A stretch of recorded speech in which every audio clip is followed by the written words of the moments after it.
A stolen blackstone deity suddenly floats to the surface of the village river, calling it the divine miracle. The entire village gathers at the bank to celebrate, but the next morning, the ruthless landlord wakes up to find the legendary, impenetrable vault completely wiped out. Millions of rupees just vanished in the air. Was it a message from the gods or the most flawlessly executed heist in history? Welcome to the Landlord's Empty Vault, a captivating short story where art, a 30 years old dark family secret, and an unexpected love story collide in the twilight. Grab your headphones and settle in, and let's dive into the mystery of Nilagram. Nilagram was a quiet riverside hamlet famous for only sprawling estate of the wealthy landlord Hridita and a vacant terracotta temple dedicated to Radha Madhav. The remains spanned acres of fertile fields and deep ponds, yet the heart of the estate lay not in its wealth, but in the long-standing tragedy. 20 years ago, the temple's priceless black stone idol of Krishna had been stolen. The village's peace was disrupted when a young village priest arrived at the mansion, pale and trembling. He claimed that at dawn, a mysterious, dark-complexioned youth in a white dhoti has appeared by the river ghat, whispering that he had finally returned to his people before stepping into the water and vanishing. The village erupted in excitement, believing that a deity was performing a miracle. The news quickly reached a visiting artist named Kabir, who had traveled from the city to paint rural landscapes.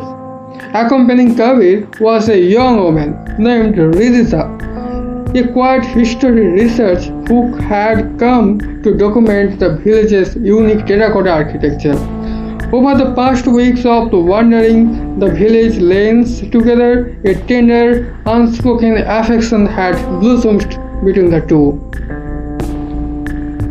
That afternoon, the entire village gathered at the riverbank. On the third cast of the fisherman's net, a heavy object emerged from the weed, the ancient blackstone idol. Amidst the deafening chants of joy, Hridita noticed a local doctor, Dr. Dave, watching the spectacles not with devotion, but with a gaze of intense, calculating satisfaction. The next morning, the miracle turned into the scandal. Chris's Ray woke to find his legendary impenetrable ironwood vault completely emptied of his hidden millions. While the village railed, Kabir noticed Hridita spending hours of the local health centers, ostensibly looking up the historical village records, but secretly observing Dr. Dave. Sensing her curiosity, Kabir joined her. Together, combining through the old city legends and leveraging Kabir's urban connections, they uncovered a hidden trail. Millions of rupees had just been anonymously donated to 5 orphanages in the city, all dedicated to the memory of a long-dead craftsman named Madhav Kar. That evening, Hridita and Kabir confronted Dr. Dev at his clinic. Seeing the nameplate Dr. Dev Kar, Hridita gently laid out the truth. 30 years ago, Madhav Kar, a brilliant artisan, had built the impossible ironwood safe for the landlord. Instead of paying him, Krishna had framed Madhav as a thief, letting his guards beat him to death to ensure the secret of vault died with him. The idol wasn't a miracle, Hridita said with softly, her eyes locked with the doctor's.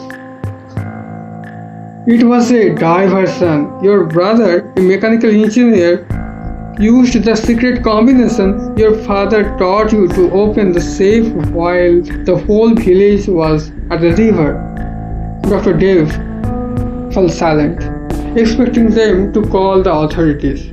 Instead of Kabir gently looked Hridita's hand. "We're just an artisan and historian," Kabir said, sharing a warm, understanding look with Hridita. "We only seek the truth behind the beautiful things, not vengeance. Your father's honor is restored, and the money went to those who need it." As they walked out into the twilight, the heavy burden of the mystery lifted, leaving only the quiet rhythm of the village evening. Kabir looked down at the joined hands and smiled. "What do we do with a secret like that?" Hridita leaned her hand against his shoulder as they walked along the river banks. "Like the best stories, Kabir? We lock it away in our hearts and we never reopen it." That's the end.